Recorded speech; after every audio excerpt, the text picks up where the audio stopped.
Okay, so I'm going to show you how to access the practice test for MCAS. I sent you this link on Google Classroom, and if you click on it, it gives you this. And so you need to look very, very closely at the bottom. There's this little pencil, and you need to click on it where it says practice test. So do this with me now because there's a lot of little steps. Then you have to go to this one, English Language Arts Practice Test, and click that link. And then you see all these different practice tests for different grades. So you need to scroll down on the bottom left. So you want to scroll all the way down until you see grade 10 computer-based practice test. So it's not the grade 10 web extension, it's not the grade 10 text-to-speech, it's this grade 10 computer-based practice test. So click on that. And then you can start. So there are 22 questions. There's first section 1. So I'm going to start. These are the directions. You don't really need to know the directions because we know it already. You've been taking MCAS for a long time, or Illuminate. And then this is the first passage. So remember what I said, right? This you want to read very carefully. This is your information at the top. And this, of course, is another one you want to read carefully. And then you're going to figure out, is this informational or is this literature? Okay. And to me, it looks like informational. And the reason that I understand that is that it comes from a book examining this photograph. And the photograph you may have seen in history, it's right here. So this is an article about this photograph. And you can see the paragraph numbers. This is going to be very important. Again, the italicized part in front of the picture or behind the picture. And then up here is where it should be very similar to what you'll do on the computer for MCAS, right? So if you want to click review, you can literally click on any question you want. This is where it's helpful to preview the question. So we definitely want to use the strategy of previewing questions before we get into the reading. So you're going to click on question 1 and you want to preview it. How does paragraph 3 contribute to the development of the passage? So how does it, what job does paragraph 3 have in the whole passage? Is it for more description? Is it, one of these right here? If I want to preview another question, right, again, just to get a sense of where I'm going, I like to preview all the questions right ahead of time. You have all the time that you want for MCAS, so I wouldn't worry about wasting any time. Which statement best describes the irony expressed in paragraphs 8 and 9? So here's this literary term, rhetorical term that we talked about. You may not remember, but when we were talking about speeches, we talked about irony. And irony is like that difference between sometimes like what we say and what we mean. It's like the fact that the Titanic was marketed to people as this unsinkable ship, and all these people bought tickets to go on it, and then it sank, right? So it's like, it's that, wait, it wasn't supposed to happen like that. So that's what irony is. It's like, wait, what? That's unexpected is irony. It's just not expected. And so this is actually, you go to paragraph 8 and 9. So again, I feel more comfortable previewing the questions. I'm going to click on question 3, and I want to do that again. Which statement best describes how the authors of both passages present their information? And so this is, we have to remember, I should have said this before, but this is a 2-passage question. Right? We'd worked on this a lot. So where do you find the second passage? It's right here in this tab. That's one text. This is another text. And the tricky thing with MCAS being on the computer is this right here, right? Kind of hidden. We kind of have to know that the second text is in this tab.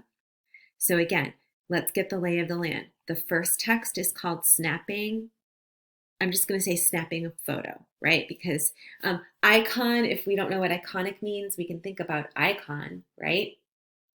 Is like this model, this thing we look up to. So snapping this photo is here by this guy, Don, okay? This text is called The Story of Migrant Mother by this guy, Ben.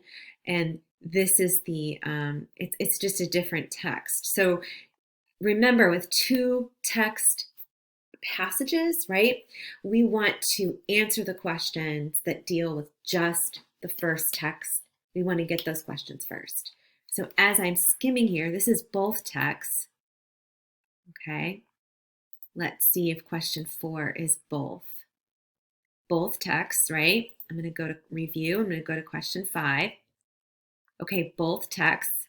So again, I'm just looking, what are my questions that just deal with the first one? And so remember, the first one is not that one. The first passage is called Snapping an Iconic Photo. It looks like just this first question. Yeah, just the first question so far is from this one right here. And then we note with the second question, we're now dealing with this second text, right? So this is important for you, right? I think a lot of times when we do something that we're not very familiar with, at least for me, it takes me a while to kind of chop it down, right, into pieces and figure out what am I dealing with. So that's why it's so important. As soon as you log into MCAS, it is not, don't feel like you have to be rushed for time, but you definitely want to figure out, okay, am I dealing with two texts? Where are they?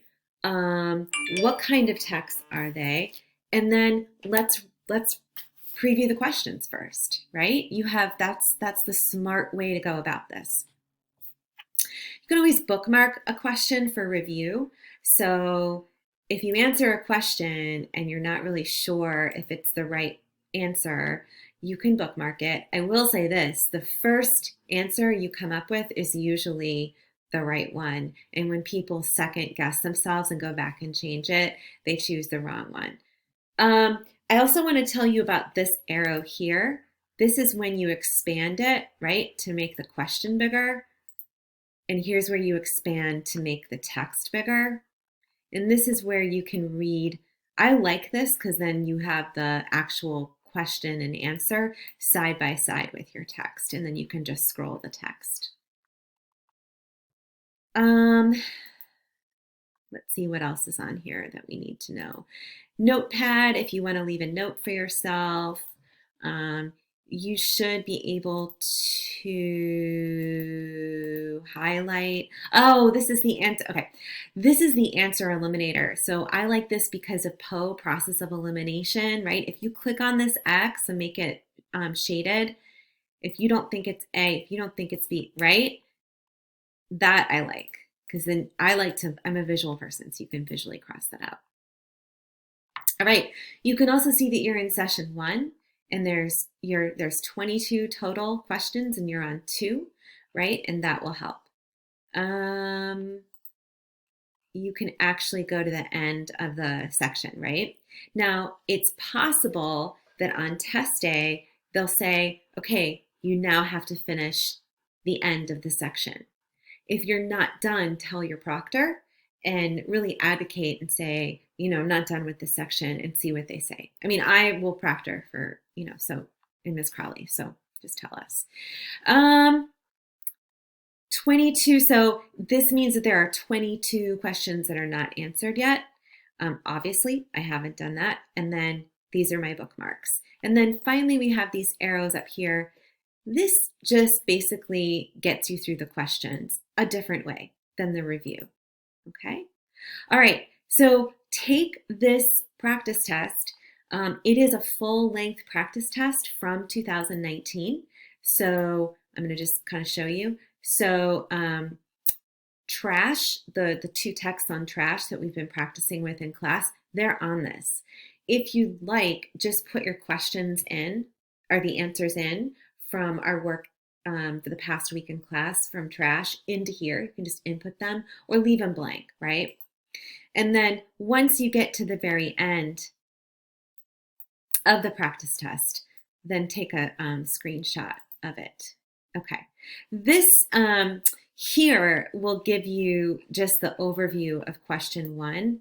This tells you how to use the open response box. I think it's pretty self-explanatory. You have your fancy buttons up here. You can scroll up and down. I will say this, please, you should be typing so that the scroll bar needs to go way down on that open response. The biggest mistake students make on a digital version of MCAS, they only type in that small box, and you need to keep going. Remember, you want a good open response grade because those are worth double what your multiple choice is worth. And you can control the open response because you write, right? First, you don't know what the answers, you didn't write the answers for the multiple choice, but you write for the open response. Also, because it's double, that buys you more points and can tip your score over definitely past passing. Definitely mark your paragraphs. So make sure there's a line, a space in between the paragraphs, because that grader of your open response is visually going to mark it. They want to see length and they want to see paragraphs. And then they want to see those firstly, secondly, thirdly, finally, transition words. See, it says here, press the enter key twice. Do not use the tab key. So really important to mark your paragraph, press that enter key twice so that there's that white space between your paragraphs. Okay. Just want to make sure there's nothing else. This you will also see on your test, right? I just kind of want to just skim through. Like here, I just want to show you. So reread paragraph 7 and 8 of this story, right? Select 3 highlighted details that provide evidence that that Thompson acted selflessly. Okay, so you need to figure out, okay, what did Thompson do, and then what? Remember, selfless, right? The opposite, right? Of it's without something. Okay. So you need to choose, like, let's say this is one of them, 2, 3. You need to choose the correct 3 that you believe. So essentially you're choosing the evidence to support the claim that this person was not selfish. They acted selflessly. Okay, that's the claim. You need to find the evidence. Okay, let me just go back. I want to make sure of one thing when we're doing this. Let's say this is okay, so this is it where you're going to get some 2-part questions again. The part A is always going to be like the claim, right? Part B will always be evidence to back up the claim, okay? And you might be thinking, I just don't want to read all this evidence. You have to persist. You have to push through. Remember, you're reading the answer choices even more than you're reading the text, to be honest with you, because you have to be a detective and you have to eliminate wrong answers, okay? So if I choose, remember, word charge, right? You're thinking of different positive, negative word feels, right? So hardship, we know, is going to be a negative, right? But I see the COM, okay? Even though this is competition, that could go either way. Companionship, we know COM is that positive feel word.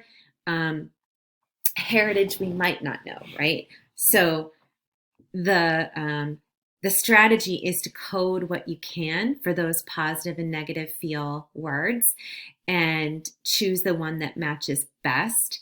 Like they're asking which idea is presented in both passages. And I stress both because, well, they've bolded it for you, and bolded words are super important. But when you're dealing with a 2-passage section, 2-text section like this, when it says both, it's got to match both. And so take the time to fact check it. If you think it's companionship, right, this positive connection with someone, you have to fact check it against both. Guarantee that some of the wrong answers will be true, but only for one of them. And you need to find the best one that's true for both. Okay. And then what you're doing here is choose the evidence that best supports the answer that you chose here. So even though you're answering part A first, right? And then you go to part B, you then have to go back to part A just to make sure that what you chose for part B also fits with what you chose for part A. Okay. I'm just going to pretend that I'm choosing these. I just want to see how far I can get. Okay. So I think that's it. See how far you can get with this. I want you to do at least one section. Okay, so here's what I wanted. Okay, so this is the open response. From 1929 to 1939, the U.S. sank into a Great Depression. Oh, so I know from Miss Crowley's class that I learned about the Great Depression. So use what you know, a period of extreme poverty and unemployment for most of the country. Read the passages that discuss this famous photograph and then answer the questions that follow. Okay, so here it is. Here's your open response. You don't even need to read this right here because we know that you're going to have to provide detail. For every single open response you write, there has to be detail. You have to have textual evidence. And you have to work hard to have your periods at the end of the sentence, put a space after every single punctuation, capitalize. Look, I know a lot of people are used to text writing, right? Like on a phone, but we need to take our time. This matters. You use capitalization, you get the points. You don't use capitalization, you get points removed. So simple. So just please take that time. Based on text 1 and text 2, write a reflection on Florence Thompson from the perspective of one of her adult children. I'm going to read it, including the effect Thomas had on her children's lives. Be sure to use what you know about characters and setting and events from both passages to develop your reflection. Okay, this doesn't sound like an essay, right? It also doesn't sound like a letter. We practiced writing a letter as an option for an open response on MCAS. So I'm going to go back again and figure out, what are they asking me to write? Write a reflection on this person. All right, cool. So that does sound like a reflection paper. Wait, no, they tell you more information. From the perspective of one of her adult children. This is huge. If you write a reflection on this person, Florence Thompson, from your own perspective, you will not get points. It's just like, even if you write the best reflection of this person, you have to write the reflection, meaning I'm just going to write what I think about this person, Florence Thompson, but from the perspective of one of her children, adult children. So you have to pretend, like legitimately, like pretend that you are one of her adult children, and you need to write about this person as if you were one of her adult children, not a child, but like my age, like an adult child. Okay. That's the thing with MCAS, that they're going to give you, it's like this, like, it's not plain. It's not basic. They're going to give you like one challenge, another challenge. Okay, let's see if you can do this and this. Okay. Once you break it down, then you're golden. But you need to take the time to make sure you're doing exactly what the prompt is saying. And they're strange. Like, what? You want me to pretend I'm one of her adult children? Yes. So what does that mean?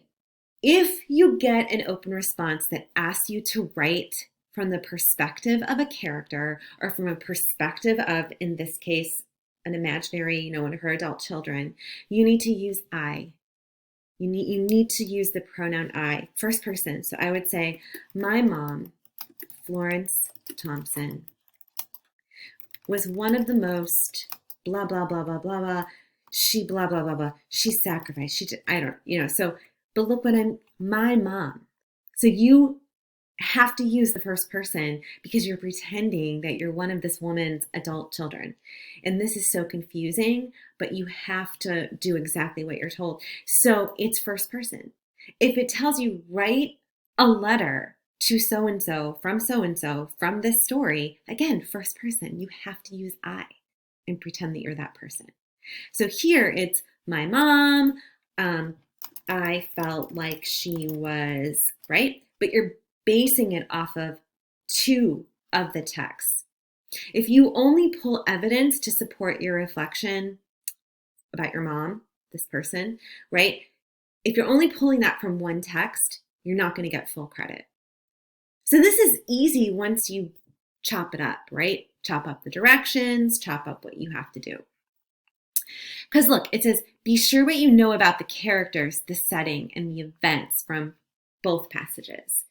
Okay.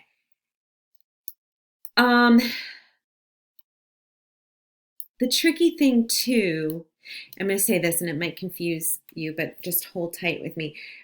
When it asks you to be a character like this, or be an imaginary person, and you have to use the I, the first person, you don't need to quote from the text, but you do need to provide evidence and proof that you understand and can pull information from both texts. So how do you do that? You paraphrase it in your own words. You don't want to steal the language from the text as your evidence and just plop it in. That's not it.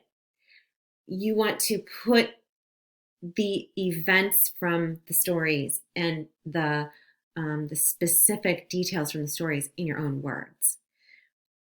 So you don't have to quote it if you are like pretending you're a character from the actual text and using first person. If you're writing a traditional essay, right, or open response where it just says, analyze blah, blah, blah, right, then you would want to pull direct quotes as your evidence from the text. So look at this. The total space provided is equal to about 2 pages. Again, please hear me on this.